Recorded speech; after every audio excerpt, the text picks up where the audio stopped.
আবার স্বাগত একুশে বিজনেসের সঙ্গে আছি মহিমা পলি। দর্শক, আজকে ঢাকা স্টক এক্সচেঞ্জের লেনদেনেরও সমাপ্তি হয়েছে কিন্তু সেই একই ধারাবাহিকতায়, অর্থাৎ সপ্তাহের প্রথম কার্যদিবসে শুরু থেকে শেষ পর্যন্ত একই ধারাবাহিকতায় লেনদেন শেষ করেছে, অর্থাৎ নেগেটিভ ট্রেন্ডের মধ্য দিয়েই লেনদেন শেষ হয়েছে। কিন্তু দিনের শুরুটা যেমন ছিল যে একটি প্রতিষ্ঠান একটি সেক্টরে শুধুমাত্র পজিটিভ ট্রেন্ড ছিল, কিন্তু দিন শেষে সেটা কিছুটা আমরা ভালো অবস্থান দেখেছি, অর্থাৎ বেশ কিছু সেক্টরে কিন্তু পজিটিভ ট্রেন্ডের মধ্য দিয়ে লেনদেন শেষ করেছে।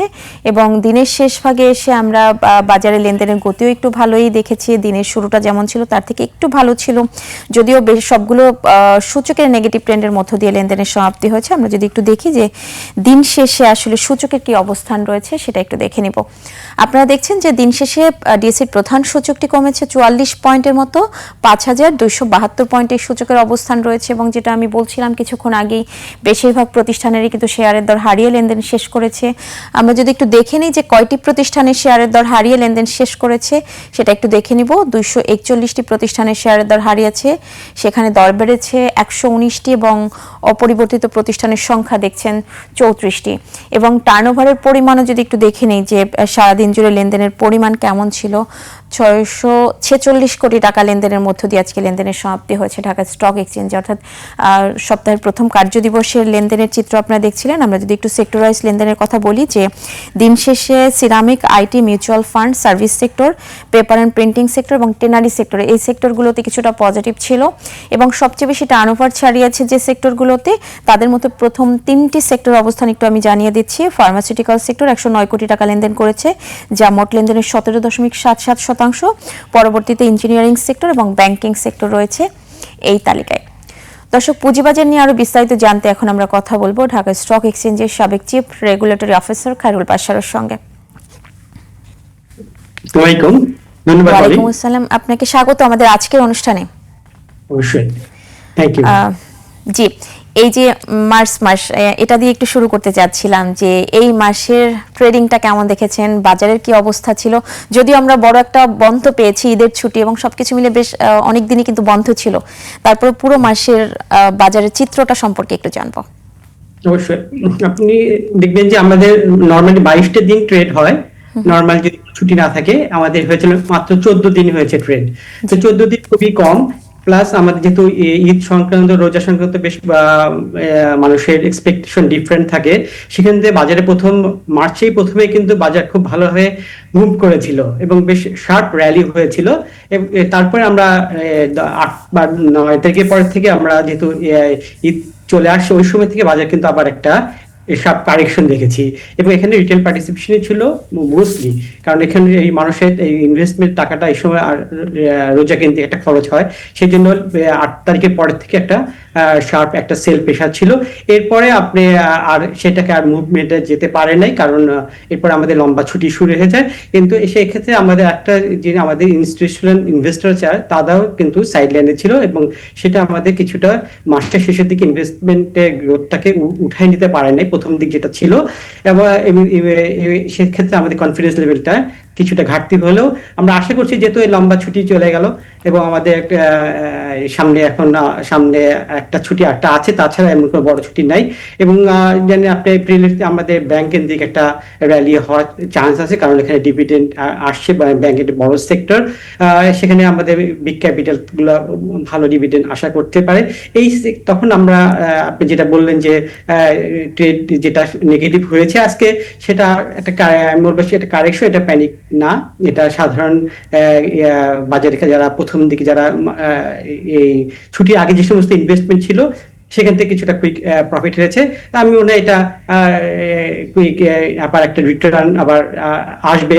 আবার আমাদের ট্রেড ভলিউমটার দিকে যদি আমরা তাকাই, 600 কোটি টাকা ট্রেড হয়েছে, এটা খারাপ না, কিন্তু ইন্ডেক্সটাকে আমরা র্যালি হতে হবে কিছুটা। ইন্ডেক্স 5300 আমরা ধরে নিতে পারি যে 5300 দিকে থেকে আমরা উপরের দিকে থাকলে বাজারটাকে একটা আমরা স্টেবল ধরে নিতে পারি, যেখানে আমাদের বোথ ইনস্টিটিউশন এবং কিছু ডিটেইলের পার্টিসিপেশন বাড়বে।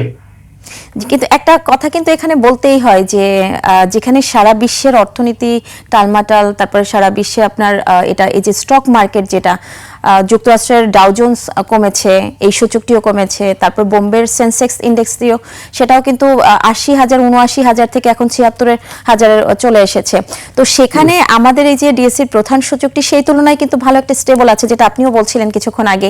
এই যে যুদ্ধের প্রভাবে যে মানে বাংলাদেশের শেয়ার বাজারেও পড়েছে, এটা আসলে এটা নিয়ে আপনার মন্তব্য কি?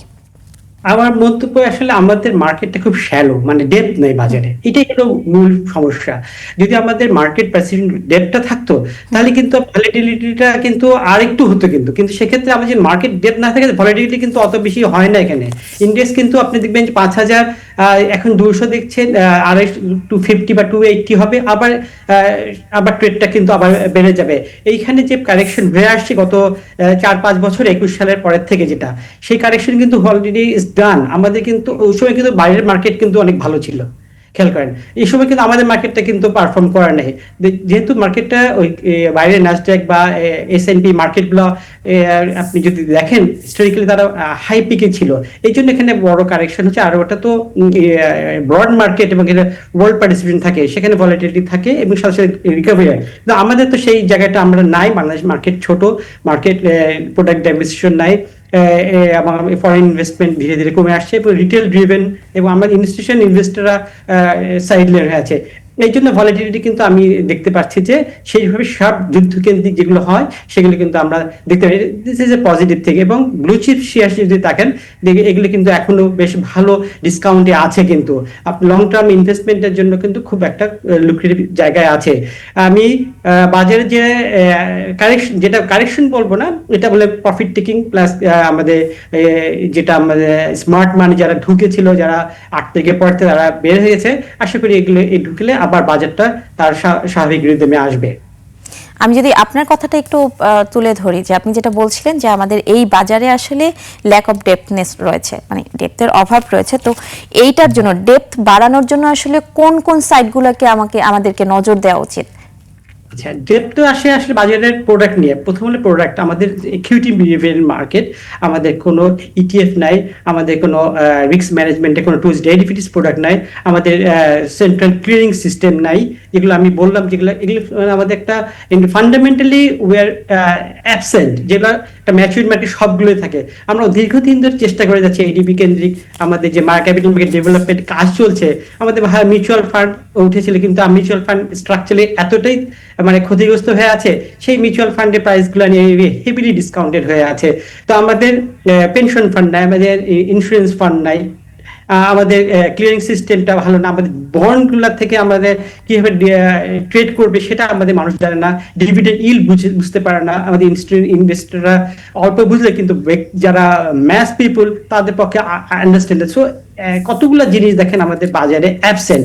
তো সেখান থেকে বাড়াতে হলে আমাদের এই যে পয়েন্টগুলো আমি বলে গেলাম, সেগুলোকে আমাকে অবশ্যই এগুলো নিয়ে আমাদের খুব দ্রুত কাজ করতে হবে। পলিসি লেভেলে সরকারের বিভিন্ন জায়গা থেকে এটাকে জোড়া মানে কোঅর্ডিনেট এফোর্ট করে এটাকে আমাকে এই ইনফ্রাস্ট্রাকচারগুলো আমাকে দ্রুত বাজারে আনতে হবে। কিন্তু এই যে ডেপথ বাড়ানোর জন্য যে সবচেয়ে বড় ভূমিকা যাদের নেওয়া উচিত, প্রাতিষ্ঠানিক বিনিয়োগকারীদের কথা যদি আমি একটু উল্লেখ করি, যে তারা কি তাদের জায়গা থেকে সেই ভূমিকাটা পালন করছে কিনা?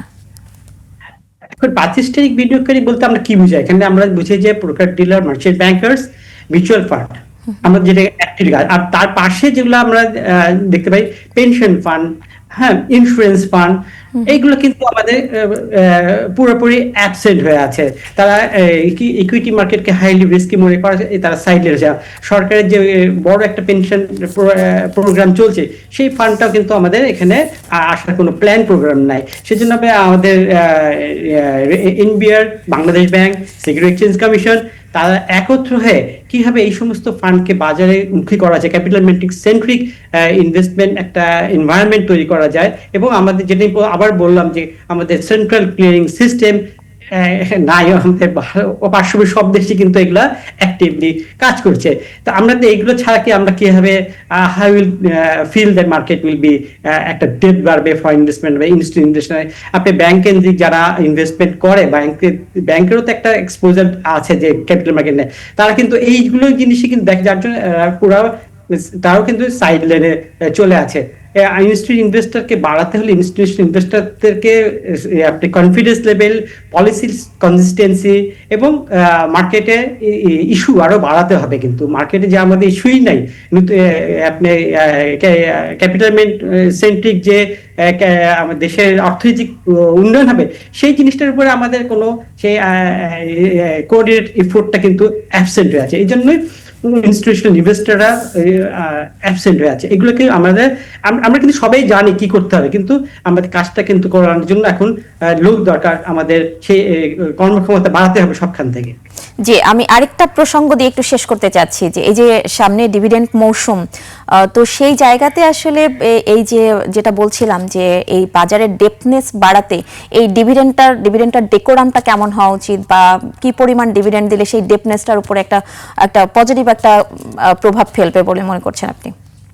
আচ্ছা, এখানে কিন্তু ডিভিডেন্ড মোস্টলি আমাদের দেখা যায় যে যারা লং টার্ম ইনভেস্টররা, বা আগে একটা সময় ছিল যে মার্কেট যখন হাই ভ্যালি করতো ডিভিডেন্ড বা স্টক ডিভিডেন্ড বা রাইট শেয়ার উপর আগ্রহ ছিল, কিন্তু পরবর্তীতে মার্কেট কিন্তু এই জায়গা থেকে সরে আসছে। এখন শর্ট টাইম ইনভেস্টররা বেশি হওয়াতে ডিভিডেন্ড কেন্দ্রিক ইনভেস্টমেন্ট কিন্তু হয় না। কিন্তু লং টার্মে যারা ডিভিডেন্ড কেন্দ্রিক ইনভেস্টমেন্ট করে, বিশেষ করে তারা কিন্তু ভালো স্টক, সব না, আপনি যদি ব্যাংকিং সেক্টরে কিন্তু আপনি সবখানে ইনভেস্টমেন্ট করতে পারেন। সিলেক্টিভ কিছু ইনভেস্টমেন্ট করলে যারা ডিভিডেন্ড ভালো ট্র্যাক আছে সেখানে ইনভেস্টমেন্ট আসবে, এবং আমরা আশা করি সেই ইনভেস্টমেন্টগুলো আসবে। এবং সাথে সাথে আমাদের রিটেল ইনভেস্টরদেরকে আমি বলবো যে তারা কুইক প্রফিটের জন্য আপনি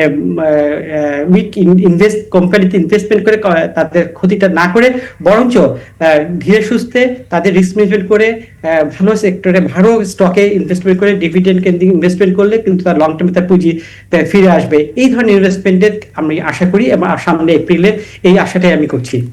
জি, প্রত্যাশা থাকছে আমাদেরও সাধারণ বিনিয়োগকারীদের আকৃষ্ট করতে, আসলে যেহেতু ডিভিডেন্ড অনেক বড় একটা ফ্যাক্টর। ধন্যবাদ আপনাকে আজকে আমাদের সঙ্গে যুক্ত হওয়ার জন্য। ধন্যবাদ আপনাকে। দর্শক, এতক্ষণ আমরা পুঁজিবাজার পরিস্থিতি নিয়ে কথা বলছিলাম ঢাকা স্টক এক্সচেঞ্জের সাবেক চিফ রেগুলেটরি অফিসার খায়রুল বাশারের সঙ্গে। এবার নিচ্ছে একটা বিরতি, ফিরছি একটু পরেই, সঙ্গেই থাকুন।